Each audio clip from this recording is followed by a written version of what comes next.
नमस्कार, मैं हूं एल.आर. कड़वार। आप देख रहे हैं दरा राजस्थान का विशेष प्रोग्राम खास मुलाकात। खास मुलाकात में आज हमारे साथ हैं कांग्रेस नेत्री एवं पीसीसी सदस्य एडवोकेट शिमला नायक। तो शिमला जी, हमारे चैनल में आपका बहुत बहुत स्वागत है। Thank you sir. तो शिमला जी, आपकी राजनीतिक पारी की शुरुआत कहाँ से हुई? मेरी राजनीति की शुरुआत जो हमारे गंगानगर डिस्ट्रिक्ट की कर्णपुर विधानसभा है जी उसकी ग्राम पंचायत 19 भी है। जी तो मेरी मम्मी ने सरपंची का चुनाव लड़ा था 2010 के अंदर। मम्मी जीते थे जी 10 से, और जो 15 का कार्यकाल है जी वहाँ मेरी मम्मी सरपंच रहे थे। वहाँ से मुझे प्रेरणा मिली। और दूसरे जब 2013 का चुनाव था जी तो मैं जमींदारा नेशनल यूनियनिस्ट पार्टी से चुनाव मैंने लड़ा था। जी तो उसके हमारे जो राष्ट्रीय अध्यक्ष थे स्वर्गीय माननीय बी.डी. अग्रवाल जी थे। जी तो वहाँ से मेरी राजनीतिक करियर की शुरुआत हुई थी। जी तो उसके अंदर मेरी नूरपुर विधानसभा की जनता ने मुझे भरपूर आशीर्वाद दिया। जनता का सहयोग रहा, उसके अंदर हर वर्ग का सहयोग रहा। जी और मैंने यहाँ आकर फाइट दी थी जी और लगभग मुझे 40,000 वोट आए थे। जी। तो मैडम, भाजपा की जो जन आक्रोश रैली है, इसको आप किस नज़र से देखते हैं? ये मुझे तो समझ में नहीं आ रहा कि किस तरह का जन आक्रोश निकाल रहे हैं। जी ना तो कहीं मेरी विधानसभा के अंदर हमने जन देखा और ना कहीं आक्रोश देखा।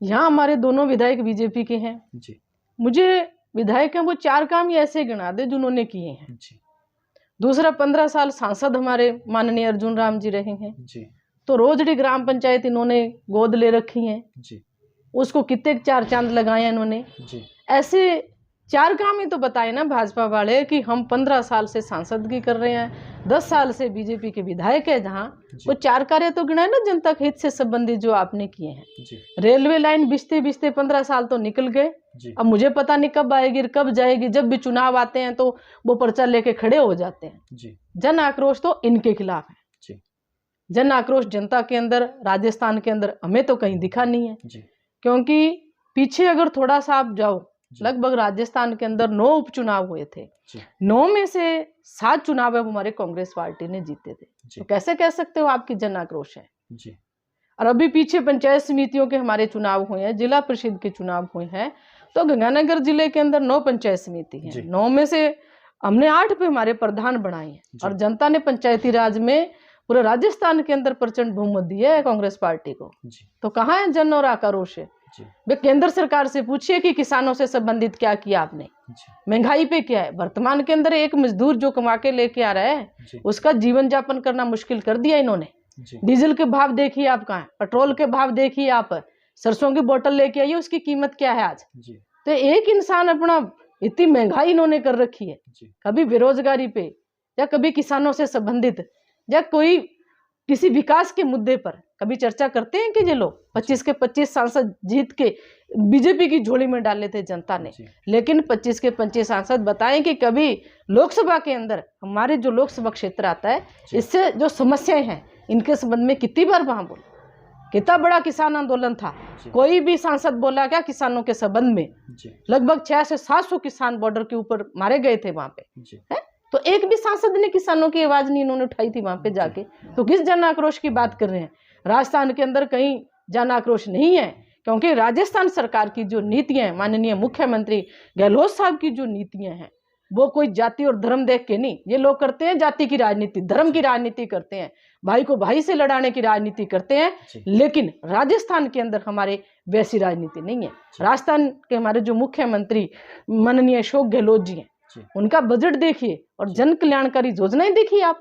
और सबसे महत्वपूर्ण मैं कहती हूँ हिंदुस्तान के नहीं पूरे विश्व की योजना है मुख्यमंत्री चिरंजीवी स्वास्थ्य बीमा योजना। अब बजट के अंदर 10 लाख तक का दुर्घटना बीमा कर दिया गया उसके अंदर, और 25 लाख तक का इलाज कोई भी किसी भी जाति का धर्म का लोग है वो अपना इलाज फ्री करवा सकते हैं। क्योंकि इसके अंदर देखो कई बार ऐसी बीमारी से लोग पीड़ित होते हैं तो वो लाखों रुपए का खर्च होता है उसके अंदर, तो वो अब पैसे के अभाव में अपना इलाज नहीं करवा पाते हैं।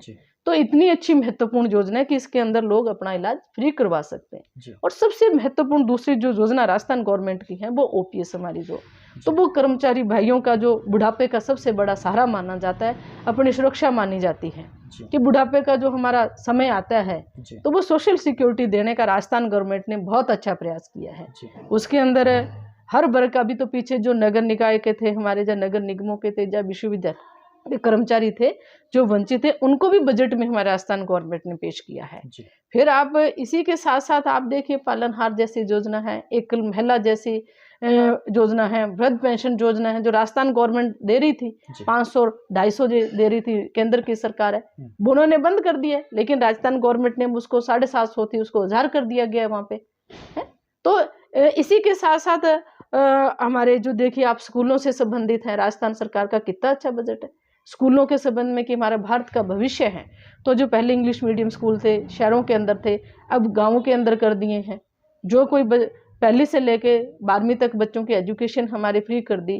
कोई जो बच्चे हमारे किसी कंपटीशन की तैयारी करते हैं, रीट वगैरह का एग्ज़ाम देते हैं, तो उनका एक बार रजिस्ट्रेशन होने के बाद उनके जो शुल्क है वो नहीं लगेगा दोबारा, तो वो बच्चे बेबाब होकर अपना फार्म भर सकते हैं, वो तैयारी कर सकते हैं। तो बहुत से ऐसे बच्चे हैं जो गांव से हमारे शहरों के अंदर आते हैं, तो 75 किलोमीटर तक अगर कोई बच्चा गांव से आके शहर के अंदर पढ़ने के लिए आता है या किसी कंपटीशन की तैयारी करने के लिए आता है, तो वहाँ वो उनको फ्री कर दिया गया है। जैसे महिला है, महिला के लिए पहले 30% हमारी यात्रा के अंदर छूट दी गई थी। आज महिला अगर बस में कहीं भी जाती है, यात्रा करती है, 50% कर दी। और सबसे महत्वपूर्ण हमारे राजस्थान सरकार ने जो महिलाओं को राहत दी है, क्यों आज मैं एक गृहिणी हूँ तो मैं वो किचन का बजट किस तरह से मेंटेन करती हूँ वो मुझे पता है। तो इन्होंने पहले उज्ज्वला योजना के तहत सिलेंडर इन्होंने क्या फ्री में बांटे, वो भी फ्री में नहीं बांटे थे, जो उसके अंदर सब्सिडी थी ना कि जनता की, वो भी खा गए थे ये लोग। और आज इनके जो सिलेंडर है वो घर में मटकी रखने का जो स्टैंड होता है वो काम में आता है। तो राजस्थान गवर्नमेंट ने हमारे इस बजट के अंदर 500 रुपए का सिलेंडर जनता को देने का भी प्रयास किया, भी हम जनता को राहत दे सकें कहीं से। तो राजस्थान सरकार के खिलाफ कैसे कह सकते हैं कि ये एंटी इंकम्बेंसी है या जन आक्रोश है। अभी राजस्थान सरकार का बजट पढ़े भाजपा वाले कि 2000 यूनिट तक किसानों को लाइट माफ किए, क्योंकि जो हमारा हनुमानगढ़ गंगानगर जिला है जो लगभग खेती पे निर्भर करते हैं। तो कहीं नहरों से पानी जाता है, तो कहीं हमारे ट्यूबवेल की व्यवस्था होती है, तो किसान मोटर चला के अपने खेतों में सिंचाई करते हैं। तो 2000 यूनिट तक लाइट माफ की है। पहले घरेलू हमारे 50 यूनिट तक जो घरेलू उपभोक्ता थे इनको राहत दी थी, अभी 100 यूनिट तक हमारे उपभोक्ताओं को उन्होंने राहत दी है। और इसी के साथ साथ पहले हमारे जो मनरेगा चलता था वो उसी के साथ साथ शहरों के अंदर भी हमारे रोजगार, शहरी रोजगार गारंटी योजना माननीय मुख्यमंत्री जी ने घोषणा कर दिया, चल भी रहा है वर्तमान के अंदर।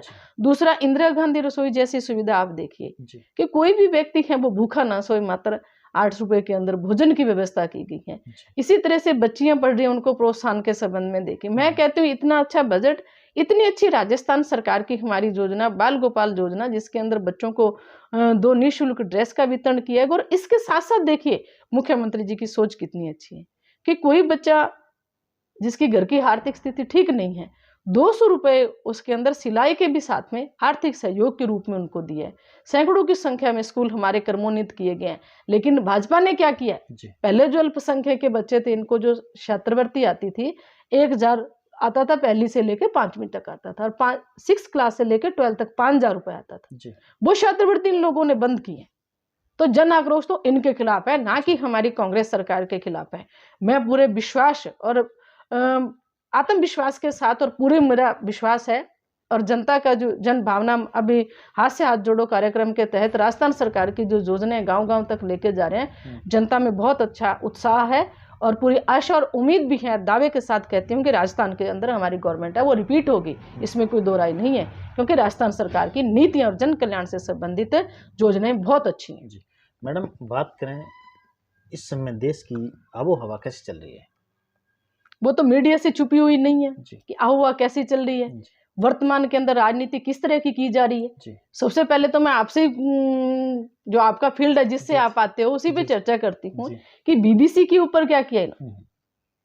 बीबीसी मैं कहती हूँ पूरे वर्ल्ड का बहुत अच्छा एक चैनल है जो पूरे वर्ल्ड के अंदर देखा जाता है उसको, है तो उसके ऊपर, क्योंकि मीडिया है जो भारत हमारा एक लोकतांत्रिक देश है, तो मीडिया को हमारे चौथा स्तंभ माना गया है। वो स्वतंत्र रूप से सरकार की कमियां वो भी बताता है, जनता के इससे संबंधित मुद्दे होते हैं वो भी मीडिया लेके आती है, वो सरकारों को बताती है कि ये समस्या है और उनका समाधान कीजिए आप लोग। लेकिन वही चैनल जिसके ऊपर माननीय प्रधानमंत्री मोदी जी इंटरव्यू देते हैं, जब इनकी तारीफ की जाती है तो वो चैनल बहुत अच्छा लगता है और उसकी तारीफ भी की जाती है। लेकिन जब इनकी पोल खोलते हैं, इनकी सच्चाई बताते हैं, तो इतने बड़े चैनल के ऊपर ये बताओ, ईडी के इनकम टैक्स के छापे, ईडी के छापे, सीआईबी के छापे, जो इनके खिलाफ बोलता है, ये काहे की राजनीति, किस तरह की राजनीति कर रहे हैं? देश में भाई को भाई से लड़ाने का ये काम कर रहे हैं, हिंदू को मुसलमान से लड़ाने का काम कर रहे हैं। लेकिन मेरा मानना है कि राजनीति किस तरह की, कि जनता ने इनको प्रचंड बहुमत दिया था, तो वो इस तरह के कामों के लिए नहीं दिया था, वो दिया था कि जनता के हित से संबंधित ये काम करेंगे, देश हमारा आगे जाएगा, युवाओं को रोजगार मिलेगा। तो आज वर्तमान के अंदर जो मेन मुद्दा हमारा क्या है कि देश के अंदर जो आज लाखों की संख्या हमारे युवा पड़े हुए हैं, उनको रोजगार किस तरह से दें हम? हमारे देश के अंदर गरीबी है, इसको कैसे दूर करें हम? किस तरह से हमारे देश का आज जीडीपी गिर रही है, तो इसको किस तरह से ऊपर लेके आए? मुद्दे तो ये होने चाहिए। राजनीति पहले भी लोग करते थे, वो साफ सुथरी राजनीति करते थे। उनकी राजनीति चाहे माननीय हमारे स्वर्गीय प्रधानमंत्री इंदिरा गांधी जी को ले लीजिए, राजीव गांधी जी को ले लीजिए, अटल बिहारी वाजपेयी जैसे लीडर ले लीजिए, जो एक दूसरे का मान और सम्मान करते थे। देश के हितों से संबंधित जो मुद्दे होते थे, पक्ष और विपक्ष बैठ के वो तालमेल बिठाते थे, चर्चा करते थे। लेकिन वर्तमान की राजनीति सिर्फ और सिर्फ एक दूसरे को नीचा दिखाने की राजनीति के अलावा मैं कहती हूँ कुछ नहीं करते हैं।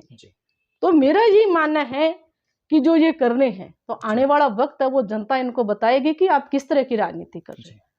मैडम, हिंडनबर्ग की रिपोर्ट के बाद अडानी समूह के जितने भी उपक्रम थे, वो उन पर लाखों करोड़ों रुपए का निवेशकों को घाटा लगा है। इस पर आपका क्या कहना है? अडानी, अंबानी, नीरव मोदी, मेरे से बेटर तो आपकी मीडिया जानती है। आज जो अडानी के जो निवेशक थे, उसके अंदर जो पैसा लगा था, किसका पैसा आप बताइए? लाखों करोड़ों रुपए का जो पैसा है वो आम जनता का पैसा है। तो इसके ऊपर ये क्यों नहीं बोलते हैं? हमारे जो पूर्व राष्ट्रीय अध्यक्ष माननीय राहुल गांधी जी ने लोकसभा के अंदर भी इसकी निष्पक्ष जांच के लिए बात कही थी। 8 से 9% भी लगाए थे, वो इन्होंने हटा दिए। क्या वो पर्सन इनका, अगर ये सही है, ये लोग इनकी मिली भगत नहीं है, तो उन मुद्दों पे, उन प्रश्नों के ऊपर चर्चा होनी चाहिए, निष्पक्ष जांच होनी चाहिए। जो पैसा कोई इनका अडानी का इनका नहीं था, मोदी जी का नहीं था, क्योंकि हमारी जनता है, जो एक आम नागरिक का पैसा है। क्योंकि प्रत्येक आदमी ये सोचता है कि मेरे बच्चे पढ़ाई कर रहे हैं, तो बच्चों के फ्यूचर के लिए, वो अपने फ्यूचर के लिए कुछ ना कुछ वो बचत करता है, बचत करके वो पैसा अपना निवेश में लगाता है। तो वो नुकसान किसका है? वो भारतीय जनता का नुकसान है। तो निष्पक्ष जांच क्यों नहीं कर रहे उन मुद्दों के ऊपर? इनको निष्पक्ष जांच करनी चाहिए, जो सच्चाई है वो जनता के सामने लेके आनी चाहिए।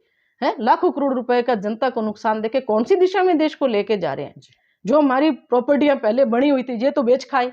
चाहे एलआईसी थी हमारी, वो पहले आप ले लीजिए, हमारे रेलवे ले लीजिए, बंदरगाह ले लीजिए, हमारा सिस्टम सारा बेच के छोड़ दिया इन लोगों ने। आज हमारे बच्चे जो तैयारी कर रहे हैं किसी कंपटीशन में, चाहे वो रेलवे में है, चाहे हमारे एयरपोर्ट में है, या कहीं भी बच्चे, तो वो बेच के हमारे बच्चे कहाँ जाएंगे? ये समझ से बाहर है कि आने वाले वक्त में इन कंपनियों के, ये उद्योगपतियों की पार्टी है, आम जनता की पार्टी नहीं है।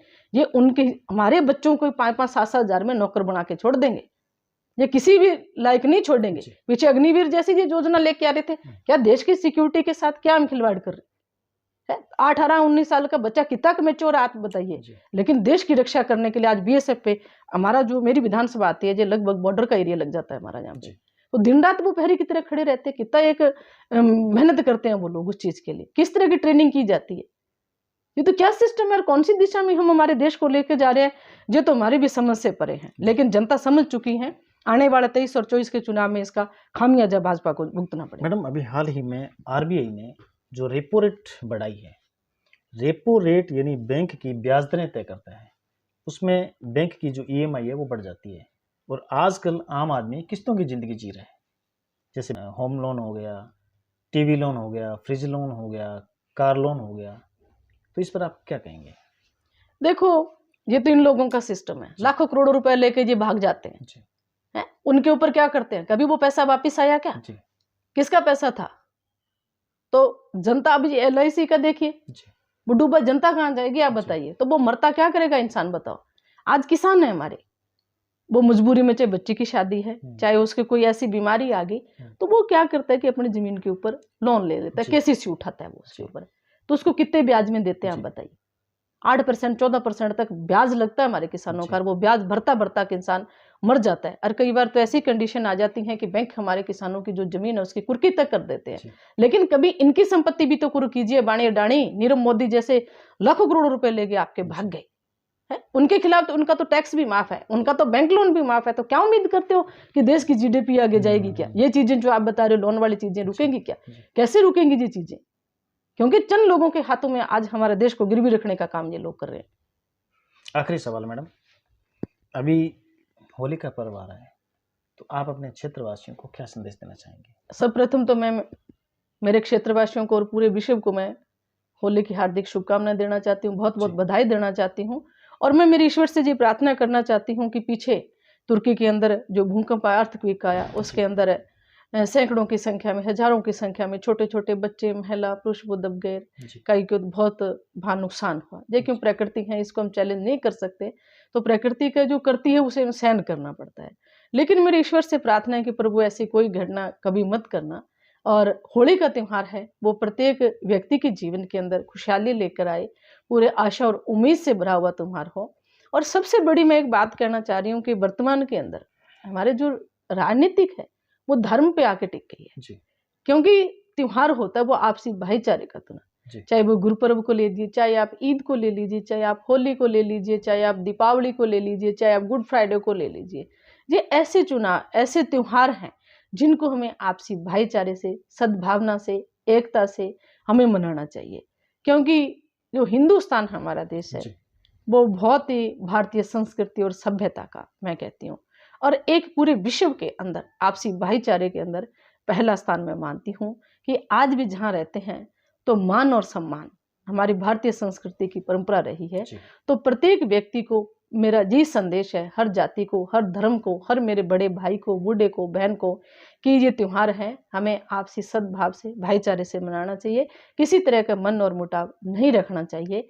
और मैं यही कहूँगी कि ये त्यौहार आने वाला वक्त भी हमारे लिए बहुत अच्छा रहे और ये त्यौहार है सभी लोगों के लिए खुशियों भरा रहे। और बहुत बहुत धन्यवाद। शिमला जी, आपने हमारे चैनल को समय दिया, इसके लिए आपका बहुत बहुत धन्यवाद। Thank you.